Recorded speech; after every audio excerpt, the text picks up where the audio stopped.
Aşura'da yaşanan o hadiseler bir savaş idi.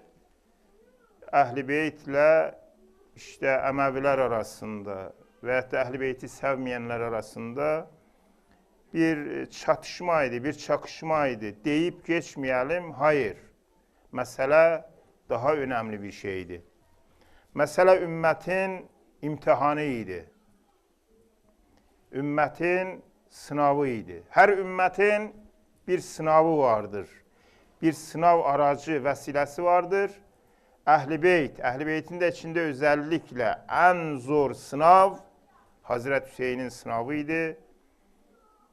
O sınavdan Allah Teala o alnının akıyla o sınavı vermiş, o sınavdan geçen şehitlerin yüzü suyu hürmetine Allah Teala bizleri hem bu dünyada hem ahirette Hazreti Hüseyin'in meiyyetinden ve refakatinden ayrı salmasın. İnşallah. Aleyhi salavat buyurun.